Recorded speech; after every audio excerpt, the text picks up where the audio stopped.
Okay, so today I'm installing windows. Um, I've installed a few already. These are 3050s, referred to as 3050s because they're 3 feet wide, 5 feet tall. You always call out the width first by the height. So if they were 4 feet tall, they'd be 3040s, or if they were 2 feet wide and 4 feet tall, they'd be 2040s. If it's a door, normally it'd be like a 3 feet wide, 6'8", so 6'8" high, or 80 inches, or 8 foot tall, so then it would be a 3080, for example. Anyway, so on Windows, not much to say. It's kind of simple. What I do is I set two shims on the bottom here. I can because I have shims here to hang the doors, wood shims, cedar shims, so I use them for the windows too. These here, they come in a package of, I don't know, 50 or something, a couple bucks. They have them at Home Depot or wherever. Anyway, so I set them here, one here, keeps the window about a 1/4 inch up off the sill. And this nail here, this is just, I could wiggle it out. So I don't pound it. It's just to hold it there while I set the window in the frame, so the window sits on top of them. And then after I get the window in with a couple of temporary nails, I just kind of look to see that it's relatively evenly or centered in the opening, not like sitting all the way to one side. I trim my windows out with wood. Okay, I use MDF, but it's wood. And I don't just wrap them with drywall. So I trim my windows all the way around, put in a sill. So when I make the piece, the return piece that'll wrap all the way around, that I put on first before I put the casing on, I can move that around and make it even with the window. So it's not as important if I center these windows in the opening, because the trim piece that I wrap, the return piece, not the piece that goes on the face, but this return piece of wood here, which is 3/4 by whatever I have to rip it to. So I think it's around 3 1/4, 3 1/8. Anyway, that will be adjusted so that I have an even reveal all the way around. In other words, if the trim comes out to here, whatever this distance is, I cut the trim so that distance is, which I'll get into it when I'm going to do the trim out on this house, so I'll do some recordings on that, but that's down the road. Anyway, yeah, so that's even all the way around. Now, if you're wrapping the windows with drywall, which is what most people do, and you don't center the window in the opening, as best as you can. Now, my openings are pretty square because I'm just attentive about when I'm framing that the windows are fairly square, so that when you start setting windows and doors, you don't end up with a sloppy mess. But a lot of people, they either don't pay attention or they don't care. Anyway, so if you're wrapping with drywall, now your drywall sits on here. You can't adjust the drywall like I can with this trim, because my trim doesn't sit up against here. This piece I cut here, it's shimmed, and it follows the window frame. So when you wrap with drywall, if your window's off center, you'll see more plastic or more vinyl on this side than you will on the other. Maybe it matters. Does it really matter for a lot of people? Probably not. Most homeowners aren't going to notice, but there's the right way to do things and the wrong way to do things, and it generally takes the same amount of time to do things the right way as the wrong way. And when you build a house, it's going to be around for 100, 150 years, or even more. It's not like a piece of office paper that's ends up in a landfill in a few months or whatever. So why not do it right? It doesn't take generally that much longer for most things.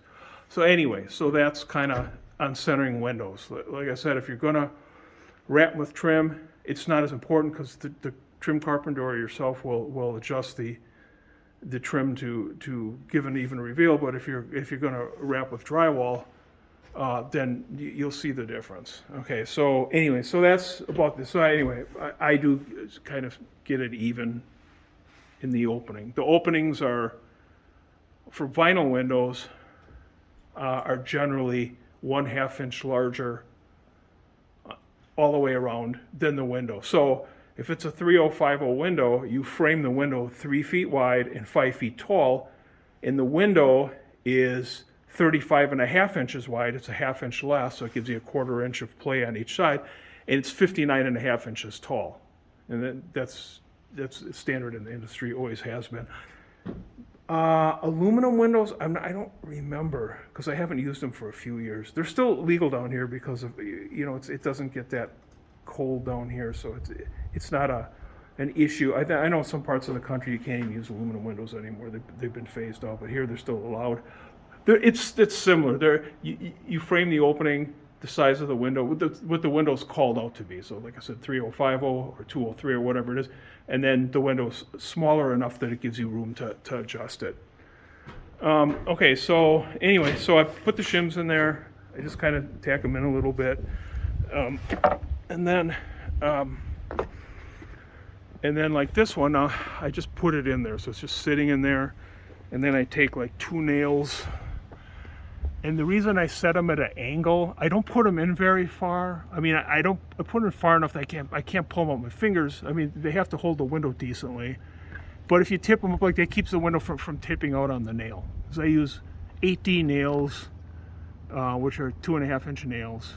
I use hand drives. Hand drives are nails that are not put in with a nail gun. They come in a box like this. They're just referred to as hand drives in the trade. If it's either gun nails or clips, we call them clips. Or hand drives. Okay, so I use hand drives. Some guys put windows in with a nail gun. I don't like to do it because if you miss the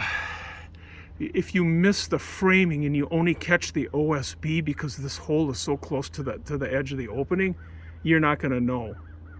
And then if you get the window in and then you go inside and now you got nails sticking out that are going to interrupt the guy that's got to put the drywall on, or the trim if you're going to trim them out. So if you put them in by hand, you know right away if you're not hitting the framing. You're just hitting the OSB, and then you'll back it out. Maybe sometimes you have to tip them at an angle like that, at an angle this way to catch to get into the 2x4, 2x6, whatever your framing is. Anyway, so I put a couple there. Now it's just holding it in place, and then I have a 4-foot level. If you have taller windows, you probably need a longer level if you're doing 6-0 windows.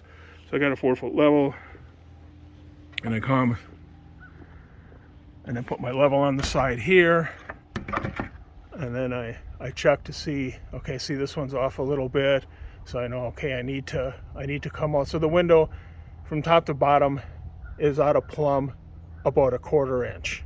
Okay, so what I'll do is I'll go inside, and I use my flat bar. You can even do some of it from outside. You can push this side over because it needs to come out at this angle, right? So you can tip that side over. You can loosen these up. You can do that even from outside. Sometimes I make pencil marks as a guide, like, okay, how much did I move it? Okay, this is how it is, the way it is now. I put a pencil mark. Now I need to come over a 1/4 inch at the top. I need the bottom to stay. I might put a nail here, or I might slide the bottom over a little bit, put a nail, hold it, tip the top over. I'll do that from outside, loosen these nails up, move it over. I usually use a flat bar sometimes if I have to go inside and do it, because it's easy to slip it in between the window and the frame, and then move the window a little bit. Anyway, so I get it plumb. I mean, it doesn't need to be perfectly perfect. Nobody's going to know. I mean, it's better if you can get it perfect, but it doesn't necessarily matter. But you certainly want to get it close. And then, so the window itself should be fairly square from the factory. It's locked in place by the upper sash because this is not removable. So you can't do a diagonal, and you can't, move the window. You can't tweak the window. You just have to tweak the window in the opening, and then you want to make sure that this is fairly plumb.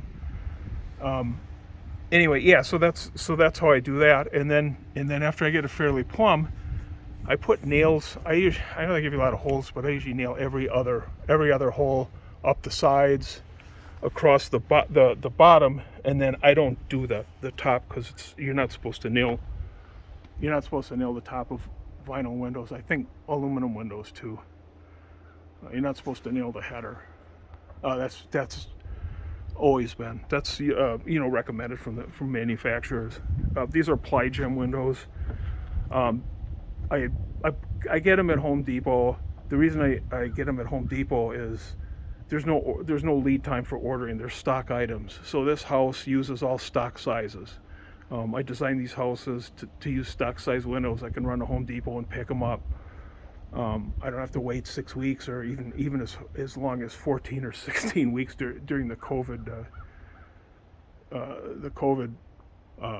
nightmare, as we call it, because everything was weeks out. Anyway, yeah, so I just walk in to Home Depot. I don't generally shop at big box stores, but for these, because they stock them and their pricing is reasonable, they're just cheap as my supplier. If I build more expensive custom homes, of course, I don't use stock window sizes. But anyway, yeah, so these are all stock sizes. I've got 3050s. I got like 10 of them. I've got a 3030 for the kitchen and a 2030 for the master bath above the toilet, and then there's 2 doors, which are 3068. I got a back door. It's a full light door, so it shows a lot of light through because of the view. Whether it's the view of the pond or any view, I just like a lot of glass in the back. And then the front door has a small window up here, and it's they're fiberglass doors. Anyway, so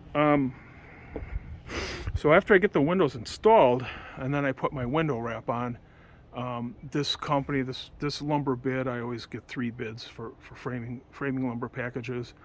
This one, 84 Lumber, won this time. They sell Tamerlan. I mean, different companies carry different brands. To me, it's all the same. It comes in a roll of, I don't know, 50 feet, 100 feet, I don't know, whatever it is. I think it's 50 feet.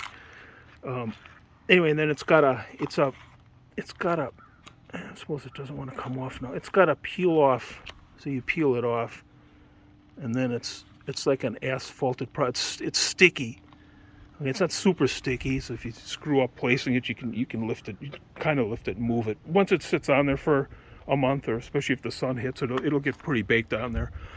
Anyway, so it's called window wrap. I use 6-inch when I'm doing siding. If I'm doing brick, I use 9-inch, because when you do brick, you got to put a 1x4 around the window opening first before you put the window in, because the window fin sits on top of the 1x4, and that leaves the window far enough out so that it looks proper when the house is when there's brick all the way around it. But anyway, so I use a 6-inch window wrap. I put the bottom piece on first, because water rolls downhill, so I put the bottom piece on first, and then I put the side piece, the 2 side pieces, and then the top piece last, because it goes across. It goes, over the top of the ones that, and then these go over the top of this one. So you put this one, then you put your sides, and you put your top on. And I make since I have so many windows the same size, this is a pattern piece. I put accents on it. It's a pattern. That's a pattern piece for the sides. This is a pattern piece for the top. But I don't have to measure each time. I just lay this on top of. I'll pull some off the roll, like this, and then I'll lay this piece or that piece on top and cut it, and that way I don't have to keep measuring. Just makes it a little bit easier. Anyway, yeah, so that's the window wrap. They're window flashing, whatever we call it, window wrap in the trades. And that seals for moisture penetration. Trying to think if that's it. I think that's it. I mean, I've got the doors to install yet. The doors, I shim them, and then I put them in with like 3-inch deck screws, because they're coated, and I sink the screw heads into the wooden frame so that they can be puttied over. So I'll sink them in like 1/8 of an inch. And I always shim the hinge side first, because you want to get that straight, and then also it's the side that takes all the weight and the force of being open and closed for the next 50 or 100 years or whatever. Anyway, yeah, so I'll shim that side first, get it plumb. I have a level that's actually designed for 6-foot 8-inch doors. It's a special level. It's called a door jamb level. But anyway, yeah, so I shim that side first, and then I shim this side, and that's just a matter of, now we already know it's plumb, so it's just a matter of getting any bow that's in the frame out. And I close the door, I look at it, I adjust it. I don't nail it until I get all the shims tucked in from each side, and then I see how it looks when I close the door. If it's got an even reveal, meaning the space between the door and the door jamb. And when I get it right, then I go and I screw it in. I say nail in, but actually I screw it in. Usually like a 6'8" door, so 1, 2, 3, 4 points. A point at the top, point at the bottom, point near where the lock is, for strength, for when you put your deadbolt in and all that. So you've got some, something behind it, so the frame isn't wobbly there. And then another one up a little high, between the top one and the one where the door handle is. And then 8-foot doors, I usually do like a 5-point. Just depends. A 5-point shimming. Anyway, yeah. So that's pretty much it on doors and windows. I think I kind of covered everything. It's simple. It's not real complicated. Just a few pointers.